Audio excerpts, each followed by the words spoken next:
Greetings, everybody, and welcome to our next podcast at Behind the Wheel.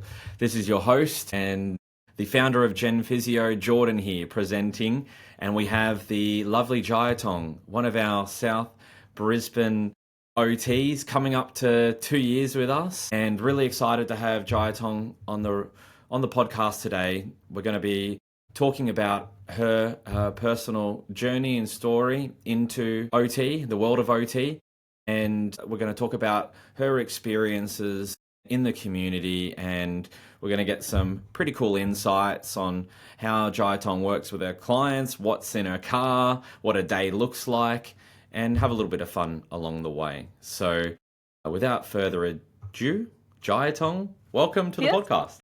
Hi, Jordan. Thank you for having me today. Do you want me to do? Excited to be on the pod. And look, as an occupational therapist, tell me a little bit about.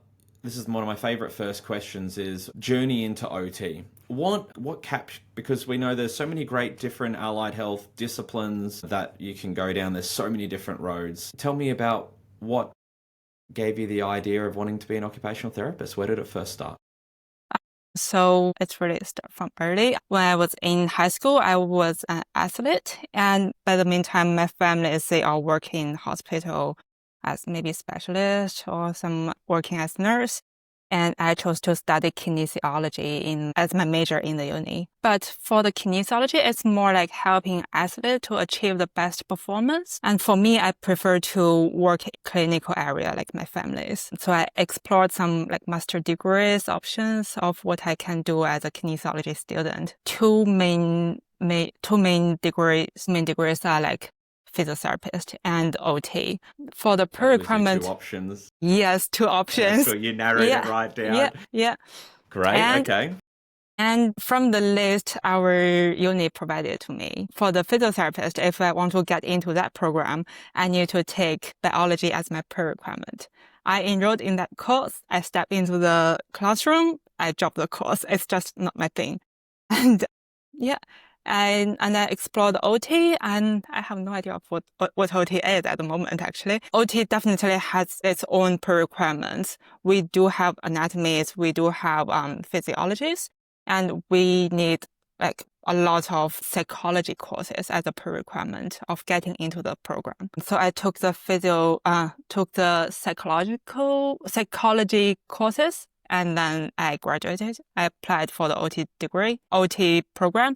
I got into the OT program and graduated as an. So tell me, fantastic. So you came up with, you had the 2 professions there, physiotherapy, occupational therapy, and that's gone down the OT road. Where were you living at the time, and where did you study? So where did you need to move to go to uni? Tell me a little bit about about that journey.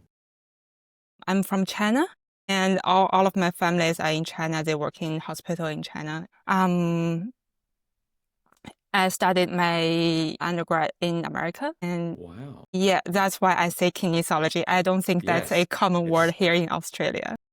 No. Would you, and look, excuse me if I'm getting this incorrect, but is kinesiology similar or likens to exercise physiology, or is it a partial of physio, EP? I think it's similar to exercise physiology. Okay, so it's... I'm not quite sure. Sorry for interrupt. I'm not quite sure whether in America they do have exercise physiologists.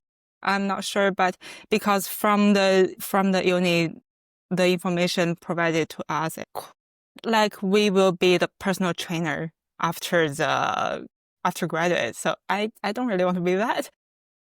So as I said, I want to be in the clinical area. So sure. Yeah, I want to study more on this way. Well, on that, a physiotherapist in America called physical therapist, and there's they've got different names and different career pathways over there, even chiropractors, there's athletic coaches, and they're kind of all, it's a very interesting mix. But studying over in America, kinesiology, and then applying here in Australia at one of our local universities for occupational therapy. Was that? So you started, got accepted into university in Australia for OT, and which university was that? Oh, lovely. Okay, wow, one of our longest standing universities in Queensland. In Australia, really. It's up there. A great uni. Didn't get the pleasure of attending, but I've heard good things about UQ. So moved into Brisbane, studying OT, graduating. Let's go to that point. So, been with us for almost 2 years, starting out as a passionate new grad and really developed and seen you do amazing things here at Jiatong. But tell me about the process on choosing where you wanted to go in your and align your career as an OT, because as you know, there's many different fields, whether it's clinic based and brick and mortar environments, hospital setting, our personal favorite and the best, biased, but we'll say the best, community. What I guess led you to Gen Physio and the community based setting? So I did my placement in acute hospital acute settings. I did my placement in the rehab at home, which is the government and community set OT service. I feel like for community OTs, it's more like you can really see what people are doing in their daily life. Because from my experience of working in hospital, we just do initials. From the initials, we just asking about them. What your bedroom look like, what your bathroom look like. And we definitely make the clinical reasonable guess of how that should be look like and suggest what they may need after the discharge from hospital. But I also have the experience of working in community, right? Like placement experience of working in community. So I know that the information we get from the conversation would never be enough. So we need to see that exactly what's happened. So that's why I prefer to work in the community. Fantastic. 100% agree with you. And I guess all the community clinicians that I've interviewed and brought on the podcast have shared a very similar story, that when you're in that sort of a brick and mortar four walls type setting, whether it's a clinic or a hospital, there's only so much that you can get in an assessment to really understand what it's like for your client in the home. And when you're in the home and in their normal environment, you can actually really witness their ADLs as it really is, what it looks like in the home. You can gauge your surroundings. It's easy to ask questions because visually you're there, you can observe, and you have that great that trust element that you're in your client's home. So I feel like you get a lot more out of your therapy when you're there with your client in their home setting. So that's great that you noticed that quite early on as a student OT, and very fortunate, and not many OTs in particular get that experience, perhaps more now, but certainly not 5 to 10 years ago. Getting experience in community is not common, and very lucky to have that exposure. Yeah. When I got the placement, I already know that I'm the lucky one. I can see what they from and where they will go. Like from the hospital to the community, like back to the community. I already had that experience of see the whole journey of their discharging way. So yeah, that's fortunate for me. And how important is it to you to be part of the client journey? Because as you mentioned before, in the hospital or clinic setting, or particularly hospital setting where it's more acute based, it's more assessment or recommendation based, there isn't that follow through with your client that you do get in a community setting. How important is that to you to be able to follow your client on that journey and have a longer term approach to clinical care rather than that short acute based setting? So for me, if for the longer journal, I mean, how would I generate my language? I would say it start from the initial, right? And then we can see you need the home modification, or you may need the assistive technology, assistive techniques, which is equipment. Then we can prescribe that, and then we can see how they use that in the community after, for example, the grab rail is installed, or the recliner chair is delivered, or the scooter is delivered. So we can have we can confirm you are using it well, or maybe it's not the right thing for you at the moment, or what we can do to adjust it or modify that to make it suitable to the client. It takes time. It takes time and it's not something can happen in the acute setting. So just again, another benefit there too, being able to trial different assistive technology and equipment and looking at home modifications and being Yeah. really familiar with the client in their home Yeah. just has a huge advantage in Yeah. the community. We can always review their performance. We can always go back to the client's room and say, hey, maybe we need some modification to help you more. So that's the main point for me. And what would you say, so taking us through the journey there, going to UQ, studying OT, getting blessed with luck that you got a community-based experience as one of your pracs, and then coming and discovering Gen Physio and what we do in community, and starting with us as a new graduate clinician, now into an early career clinician phase, coming up to 2 years as an OT. Tell me a little bit about what your day looks like. What's an average day look like for you at the moment? I know you've got a very consistent, busy caseload. Yeah, my day-to-day is, Maybe yeah. clients, funding types. What are some of the conditions that you might normally see? How does it work? Take us through. Yeah, so my day-to-day life is really different, vary between day and day. So some days I focus on like clients, travel to clients, and some days just report writing. For the clients, as in Dream Physio, we do support different, like a wide range of clients, right? We have adult clients, we have kids, same as me. For the adult clients, mainly it's just about re-engage them in daily activities. So yeah.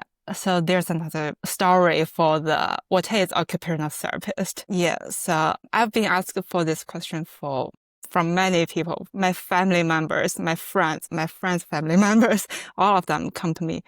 So what does occupational therapy actually do? I was like, so occupation is not just about work.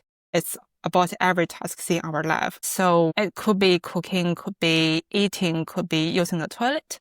So for our adult and kids clients, we also focus on this part. Adult, maybe we focus more on cooking, taking shower, even eating, using the toilet, or going out for shopping, join in the social activities. And for kids, their task mainly about play, how to keep social interaction with other peers and adults, how to control their emotions, and how to do handwritings as a main part of the academic performance, right? Yes. So for my day-to-day, some of the days I just visit adult clients. Some days it's mixed with adult and kids. Some days it's just report writing. Report writing is one of the major part of OT. As you know, we do have the huge report writing things. Yes, and a really important, critical part of your role. So we do report writing to apply findings for clients to make sure that they can approach appropriate and necessary support they need. For example, they may need a report for the equipment. They may need a report for increasing the surveys, for example, we recommend them to see physiotherapist, speech pathologist, and also maybe increase the support worker hours to help them being as independent as they want. Okay, so we've got a bit of really, to summarize that, quite a broad nature as a community OT, or a community clinician in general. We're very blessed that we have the broadness of working with clients of different demographics, ages, diagnoses, across the whole lifespan from 2 to 102 years old, and really everything in between. Tell me, maybe just to give the audience a bit of a heads up, what about percentage of, say, working with NDIS clients versus home care package clients or aged care clients? What would you say your caseload would predominantly consist of as a percentage-wise, NDIS versus aged care? My caseload would be, I'll say half-half. Yeah. Okay. Wow. Yeah. But part of the NDIS are adult, part of them are kids. So maybe adult more than kids for me. Yeah. Okay. Yeah. And we know that NDIS is up to 65 years old, and then we've got our home care package clients. So we get really a full range there. What would you say? So if a new graduate OT or maybe a student OT was listening in, What would you say the benefits are for them, say, as a student OT to come into community? What is it about community OT that is positive for them to be part of this setting versus anywhere else? So Is that like exposure, yeah, clients, to their yeah, development? yeah. So exposure to different cases really a benefit for me at least, because if you're in acute setting, suppose like from medical unstable condition to a medical stable condition. It's not really about their own diagnosis, but for when you're going back to community, you can see people after, for example, people after stroke and people after spinal cord injury, they're totally different.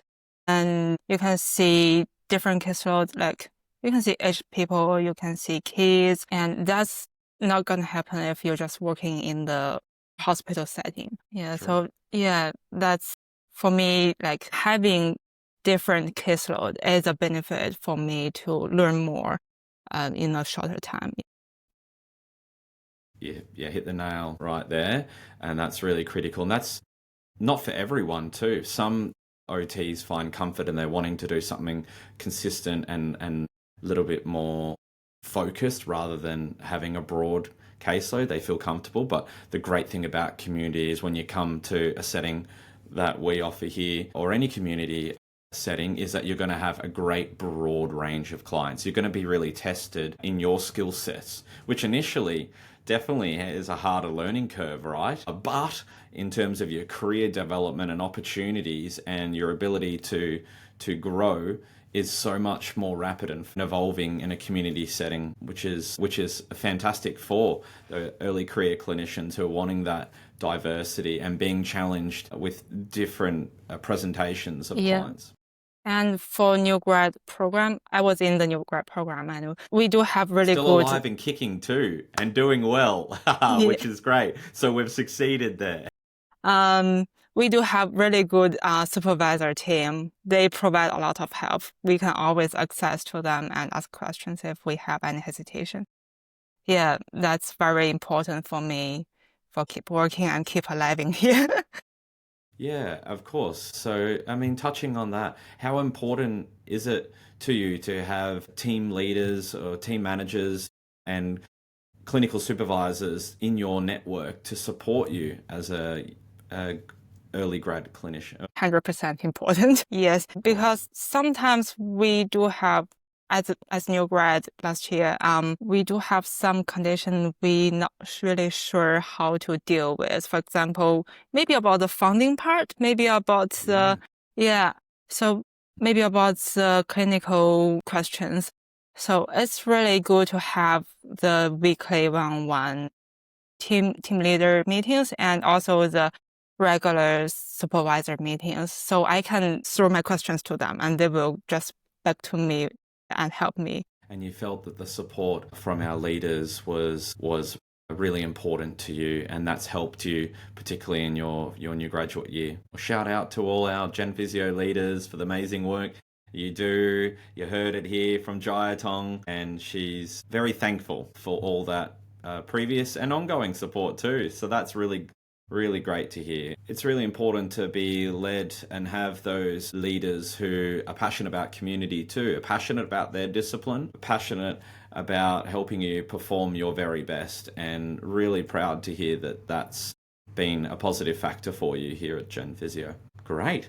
Okay, so moving through a challenging moment. So we've all positive, great things here, but let's switch it a little bit. What has been your most maybe challenging moment as a community OT, and how did you overcome that? Maybe not the moment, it just happens all the time. No. That's fine, I'm managing it. It's just the pop-up issues randomly when you are really busy with a busy, fully booked Yeah. schedule. Yes, Yes. and Has helped you with because we know you've got a great caseload, busy caseload, very consistent, and the importance of prioritizing each day and just evaluating workloads and what needs to be focused on versus what could you push back, and making sure you get that harmony right. That's been important to you. Fantastic. And is there any particular challenge, say, with a client condition or a bit of equipment or something? What would be a challenge for a community OT that might come across from time to time? What are some couple of challenges that just happen that you need to put your thinking cap on and work around? Thinking that, because that's a big challenge. You've got a third party involved. You've got you, the client, and then there's somebody else on the side there. You've got the referrer on the other side, and the poor old clinician's right in the middle. Yeah.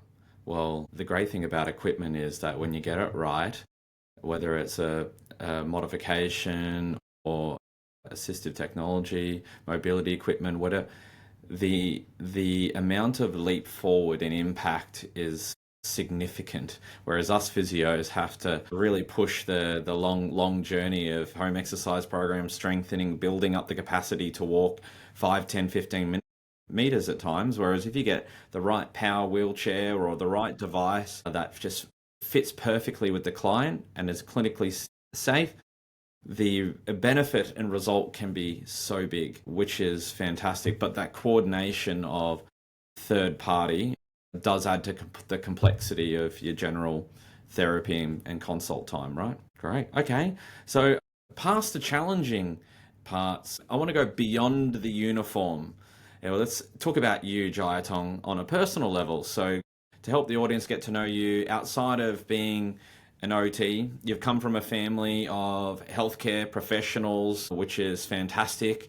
But what do you like doing out when you take off the Gen Physio polo and you're back into, your normal clothes, everyday clothes? What's a hobby for you? What do you normally like to do? Is to share? Are you happy to share with the audience something about you, a hidden talent or passion outside of work? Crafts. Tell me about that. Okay. You got any on at the moment here, or is that the necklace you've got? Okay, lovely. Anything else? Okay, no. Have to get that translated into English or Sri Lankan, and I can't speak Sri Lankan, so just English. But there you go. Okay. And, I mean, perfect OT, making crafts, doing things with your hands. Born to be into the world of OT and community. I love that. So, all right. I'm going to go jump into a quick fire round here. This is sort of the last part of our chat to just kind of talk about some things. We want to get to know you a bit more now in the car and being an all-round community OT. What is your go-to lunch? Have you got a food that you normally, what do you really like? What's something you'd be like, hey, I'm going to stop off at this cafe. You're not going to hopefully McDonald's or KFC, but as a community clinician, the world's your oyster out there. What's your favorite go-to lunch when you're on the road? You're a McDonald's fan. Here we go. Okay. Definitely not a physiotherapist here. So what's your favorite meal? What's the fish burger? That's a good one. The old Philadelphia fish burgers are still going. One of the classics. Okay, great. So we've got your McDonald's. Look, they're easy to use. They've got toilets. They're actually a nice stopping point. They have a lot of benefit there. I'm going to back you up. Yeah, this is a clinical as well as, a lunch appointment here. All right, coffee order. What's your favorite coffee order? This long back. Definitely Queenslander here. So lovely. Favorite playlist or podcast while you're driving between clients? Musicals. Oh, we're learning more about you minute by minute here, Jai. Great. Any musical in particular? You're talking about like anything Phantom of Opera. Wow. Okay. So if anyone's driving down the road, they see a Jiatong and the Phantom of the Opera blaring, who's in the car. Great. Okay. What's your most common phrase or word that you might say when you're driving or in the car? Is there anything you say out loud or say to you most common? Okay. Yeah. To other drivers. Definitely not to yourself, I hope. No, we know where we're going. The GPS never lies, right? Okay. And last but not least, your dream road trip holiday destination. But I've heard that's amazing. Rent a car and drive. Maybe some of our Melbourne team have done that one. I've done that. Originally born and bred in Melbourne. Love Melbourne, but definitely love the Gold Coast as well. Maybe a bit more. That's why I'm still here. But it is beautiful down there. But that would be something I haven't done in 20 years, I'd say, so or more. I have to get down there again. But great road trip destination. And just to close us out today, Jiatong, what would be the one piece of advice or tip that you would share with any new OT coming into community? So communication really important, making sure that you share how you're feeling or questions that you need support with. Don't be afraid to reach out. Is that what you? Fantastic. Yeah, that's really key. I mean, communication, we didn't touch on it too much actually in this pod, but communication as a community clinician is extremely important because you've got so many of those moving parts with suppliers and referrers, family members, the client. But I love that you've mentioned one of the most key things for any new OT coming into community is reaching out to your peers and your leaders within the organization to help you develop and give you that confidence. Well, it's worked. You're a great occupational therapist, Jiatong, and really happy that I've able to have this podcast with you and get to know you a little bit more. Thank you so much for coming on Behind the Wheel pod here at Gen Physio. Thank you, and wishing you all the very best towards the end of the year. Thank you. Bye for now.